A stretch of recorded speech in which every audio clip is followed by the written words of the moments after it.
What's up, everybody? It's the Alex Leak and Friends NFL podcast back for another week. I'm your host, Alex Leak, and this is the 2019 Week 7 New Orleans Saints at the Chicago Bears episode.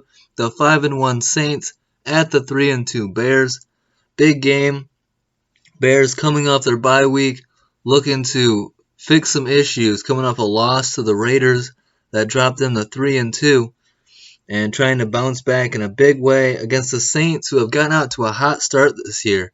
Even with Drew Brees going down with injury, Teddy Bridgewater has stepped in nicely and filled in and done a great job, and the Saints are winning football games even without Brees on the field, which has got to put Sean Payton at the top of the list for Coach of the Year award. But let's get into it. I mean, going into this game, no Alvin Kamara, the running back for the Saints, and no Jared Cook, their tight end. So, an opportunity for the Bears to get a big win, get to 4-2, and beat one of the best teams in the NFC. But it doesn't start out very well. The Bears go 3-and-out on their first possession, and then have their punt blocked by Saints safety J.T. Gray. Goes into the end zone. A great job by the punter, Pat O'Donnell, just to swat the ball out of the end zone for a safety instead of a touchdown recovery. So 2-0 Saints lead early. Then quarterback Teddy Bridgewater throws a 7-yard touchdown pass to tight end Josh Hill, and then the Saints jump out to a 9-0 lead. But then Bears wide receiver Cordero Patterson returns a kick 102 yards for a touchdown to cut the lead to 9-7. That's what Cordero Patterson can do, and that's why we brought him in, to do end arounds, be just a speeder, a burner, and here he is on a special teams, taking a kickback. Great play by him. A 46-yard field goal by Bears kicker Eddie Pinheiro will give Chicago a 10-9 lead in this one. But that's the only lead the Bears were having in this game. The Saints retake the lead 12-10 on a 39-yard field goal by Will Lutz. Lutz gets another chance to increase the lead, but misses a 42-yarder, and the Saints lead at halftime 12-10. So through one half of football, it's a really close game, despite the Bears' offense literally doing nothing. Without that Cordero Patterson kick return, you're looking at maybe 3 points. The Bears weren't getting first downs. They weren't running the ball with any success. They weren't running the ball at all. I mean, it's hard to know if you're going to have success or not when you don't even give it a shot. I hated the game plan in this game. Going into the second half, first drive of the second half, the Saints just start gashing the Bears defense like, I've never seen before. And Latavius Murray rushes in for a 3-yard touchdown. Saints increase their lead to 19-10. Coach Matt Nagy talked about establishing the run in this game prior to kickoff and starting the second half. Bears' first play of the second half, it's what fans were asking for too at halftimes, and saying, hey, let's try and run the ball on these guys. Let's get a more balanced offense going. Well, rookie running back David Montgomery gets a rare carry and fumbles the ball, recovered by Saints linebacker A.J. Klein. And it was like Coach Nagy said right then and there, hey, I'm not going to run the ball anymore. I'll put it all on my quarterback, Mitch Trubisky, who's young, still developing, and coming off a shoulder injury. Still wearing a sling on his non-throwing shoulder, and I'm going to have him throw it 50-plus times. Absolutely ludicrous, but what do I know? I'm just a fan. Will Lutz misses a 52-yard field goal, so it's still 19-10. Bears had opportunities to stay in this game, take leads, just couldn't get it done. Horrible offensive execution throughout. The Saints get going in the second half. Teddy Bridgewater throws a 4-yard touchdown pass to quarterback Taysom Hill. Saints go up 26-10. A Will Lutz 30-yard field goal makes it 29-10. Latavius Murray rushes for a 4-yard touchdown. 36-10 Saints. In the fourth quarter, this game's blown out. Mitch Trubisky throws 2 garbage time touchdown passes to Allen Robinson and Javon Wims. Also get a 2-point conversion in there, but the Saints beat the Bears handedly. The score looks a lot better than the product on the field. 36-25, Saints beat the Bears in Soldier Field. I mean, this game was ugly. The score doesn't indicate how ugly this game was. The Bears were not competitive at all. Shocking to me that the Bears defense gives up 36 points at home, coming off the bye. Um, in my opinion, this is two straight games where the Bears haven't looked ready to go, haven't looked ready to play, and the game plan wasn't bad. But the more important thing is the team getting pushed around and the team not looking like it has the energy or the isn't hyped up and ready to go. And to me, that's 100% on coaching. That's head coach Matt Nagy has to be responsible for having his team ready to go. And when you've got a bye week to prepare for a Saints team that doesn't have Drew Brees, Alvin Kamara, or Jared Cook, no excuses. You have to win that fucking ball game. And the Bears didn't execute, and it's a bad loss. And the Bears fall to 500 at 3-3. Looking at the stats of this game, quarterback Teddy Bridgewater goes 23 of 38 for 281 yards, 2 touchdowns, and no turnovers. Solid game from him. Running back Latavius Murray combines for 150 yards and 2 touchdowns. Wide receiver Michael Thomas, 9 catches for 131 yards. That's 12 straight games of 5 or more catches for Michael Thomas. That's the longest active streak in the NFL. Defensive end Cameron Jordan records 2 sacks in the game and passes Pat Swilling for the third most sacks in New Orleans Saints franchise history. Cameron Jordan sitting at 76.5 sacks. Kicker Will Lutz goes 2 of 4 on field goals and 4 of 4 on extra points. Now let's look at the Bears stats, and these stats are telling. Mitch Trubisky throws 34 of 54 for 251 yards, 2 touchdowns, and no turnovers. Yes, that is correct. 54 pass attempts for Mitch Trubisky. To put that in perspective, the Bears' leading rusher was running back Tariq Cohen, who had 3 carries for 10 yards. Completely unacceptable. Looking at the stats, 54 pass attempts for a quarterback. I mean, let's break it down right now. Mitch Trubisky, there's a lot of questions surrounding Mitch Trubisky, whether he was the right draft pick, whether he's good enough to win football games, whether a team can rely on him. So with all those questions circulating, all right, first of all those questions about can Mitch Trubisky get it done? Can you rely on him to complete passes and make throws? All right, so that's a question mark. Secondly, it's his first game back from injury, maybe a little bit sooner than he should have come back, playing through pain, wearing a sling on his non-throwing shoulder, and you ask him to drop back and throw the ball 54 times in his first game back from injury? I think the average fan would find that to be ludicrous. Then you look on top of, you got Tariq Cohen, who's one of the better, more elusive running backs in the game, if you get him the ball in space. Speedster. Then you look at the fact that the Bears had Jordan Howard, who is a power back, run between the tackles kind of back.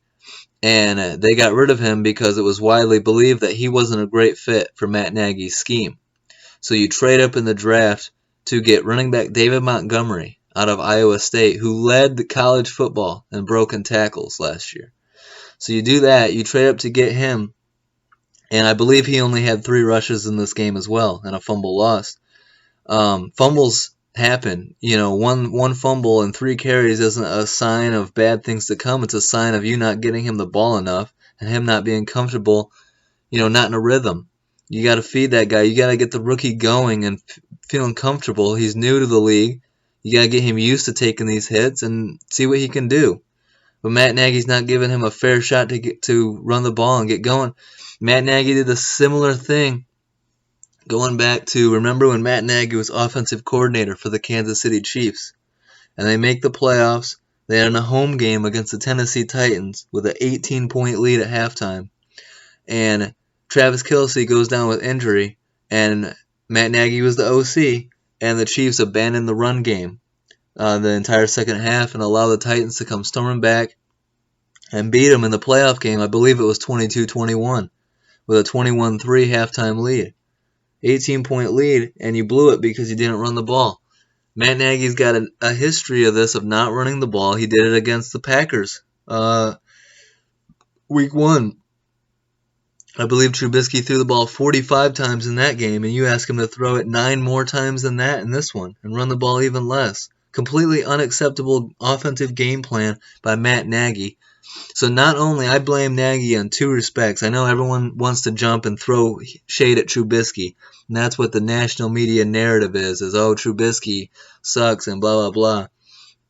But if you actually sit it down, 2 things here, Matt Nagy. You didn't have the team ready to go against the Raiders, and they got pushed around on both sides of the ball in the trenches. John Gruden did a much better job of coaching and having his guys ready to go, and Matt Nagy was late to get his guys to London and didn't have them ready to go, didn't take the Raiders seriously. So there's a bad loss, right? That's a road game. That's not really a road game in London. Practically a home game with all the Bears fans there, and you couldn't get the win. Unacceptable there, all right? First of all. So then you've got a bye week to correct all those issues, get the team ready to go against the Saints at home, get a big win. Instead, the team isn't ready to go, shows no signs of life. You can only I know I'm frustrated about the defense giving up 36 points, but you can only ask them to do so much. And they only allowed 12 points in the first half. The offense was nowhere to be seen at any point in this game, and I'm sure the Bears defense being on the field all that time wore them out, got them tired, and eventually they started getting gashed. It happens to any defense. It happens to the best of them. So you can tell that I'm very frustrated by the game plan. He didn't have the guys ready to go for the second straight game after the bye. But then the game plan is terrible.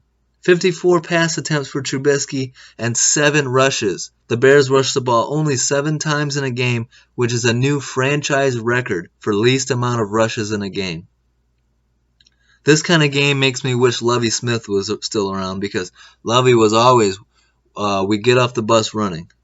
Well, man, I get on this podcast and harp about how running the ball is so important to offenses and staying balanced and keeping defenses honest. Well, none of that happened in this game, and it's very frustrating as a Bears fan to watch this happen, and hopefully Matt Nagy learns from his mistakes. You can put as much blame as you want on Mitch Trubisky's lap for this game, but 2 things that I think anyone would agree with me. Mitch Trubisky came back from injury. This is his first game back from injury, so it expected he could be a little rusty, on top of the fact that he hasn't had a great year up to this point. And then, so those things being true, you ask them to throw the ball 54 times? Hell no. An 8-year-old kid would tell you, hey, this guy's a little banged up, this guy's not a great quarterback, let's run the ball.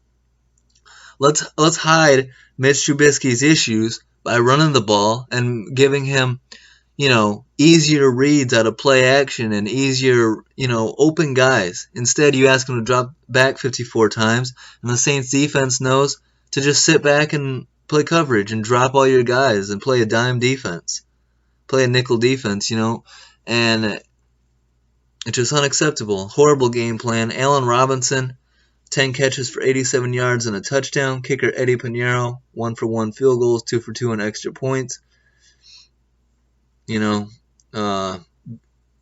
Bears offense, only team in the NFL without a game of 300 or more total yards this year. Unacceptable.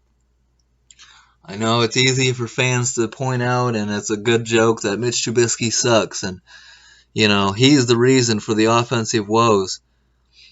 Look at the offensive game plan. In 2 of the Bears' 3 losses this year, it's been a pass-heavy offensive game plan. And when you trade up in the draft to get a running back that's supposed to fit your scheme perfectly, and you don't run the ball, what the fuck is going on? What the hell, Matt Nagy? Fix those issues as soon as possible, because you got another big game coming up at home against the Chargers. I'm telling you what right now, if the Bears drop this game in Week 8 to the Chargers and fall to 3-4, fall below 500, I'm calling for Matt Nagy's job, I think, right off the bat. Unless we run the ball and play a balanced offense, then it's like, well, and you still lose, then, there's other issues. And not having Akeem Hicks is definitely one of those issues. But, and the offensive line not run blocking, not doing as well is definitely an issue as well. But when what's the best way to get an offensive line feeling confident and playing well is to run the ball, have them run block, have them gain confidence. And I feel like we could have run the ball on the Saints. We just didn't have any kind of commitment to it. You know, in order to run the game successfully, you have to be committed to the run. You can't just run it here or there and expect it to go for 20 yards every time. There's such a thing as, even when the running game isn't working, it's important to still run the game and still try and still show the defense that you're willing to run the ball, because it keeps them from blitzing and not and playing, playing that kind of defense, playing the pass. It keeps the defense honest. So I don't understand it. It's infuriating as a fan, because you feel like, I've watched a lot of football, 20 plus years of watching football, and I know what wins and what doesn't offensively. And an unbalanced, 50 plus passing offense most of the time doesn't work, even when you have Aaron Rodgers. And only elite quarterbacks, only the elite of the elite quarterbacks can win a game that way. And Mitch Trubisky, everyone is going to tell me Mitch Trubisky's not, obviously, everyone can tell you Mitch Trubisky is not elite yet and might not ever be elite. So that being said, you know that going in, prepare an offensive game plan that that benefits your players and helps your players get in a position to win, that doesn't put them in awful situations. So I'm heated about this game. You can understand why. And the Bears have the Chargers coming up. 2-5 Chargers, a very winnable game. We better get to 4-3 and take care of business at home and beat the Chargers. I could easily be upset at the defense and saying, how do you allow the Saints to put up 36? How do you have an offensive game plan like that? That's my biggest concern. Makes it seem like Matt Nagy doesn't know what he's doing. He did that against the Packers on the opener too, and I was like, you know what, maybe it's rusty play calling or something like that. This is unacceptable. Sherrick McManus leaves this game with a concussion. Hopefully he'll be good to go next week. So like I said, 2-5 Chargers at the 3-3 Bears, Week 8 on Sunday, big game. I got the Bears winning that and improving to 4-3. But if you run another offensive game plan like that, you don't establish the run, and you get the defense tired, who knows? Maybe we could be looking at 3-4. And the Chargers coming into Chicago, steal another win. So we'll see what the temperature is then in Chicago if we blow another one. But regardless, I got hope, I got faith. Bears get the win, improve to 4-3. Then the Saints, who improved to 6-1, will be taking on the 3-1 Cardinals. A lot of talk about Drew Brees expecting to return in Week 8. So Brees expected to be back against the Cardinals. We'll see if they can improve to 7-1, and then the Saints will be heading into their bye week. So big week of football. Hope you guys enjoyed this episode. Let me know what you guys think on the Bears drama, the Bears. Tell me if you think it's all on Trubisky. Tell me why. But I think this game is all on Matt Nagy, and he should have.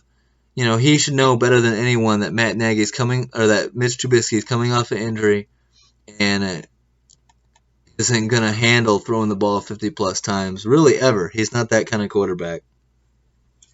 So, hope you guys enjoyed the episode. Don't forget to like, subscribe, and leave a comment. Let me know what you guys think. Stay tuned, as I'll be releasing these episodes all year long, and some player interviews coming up. Got an interview scheduled for 2 weeks from today, and so should be some good shit on deck. So thanks for the support, guys, and have a great week. Peace out.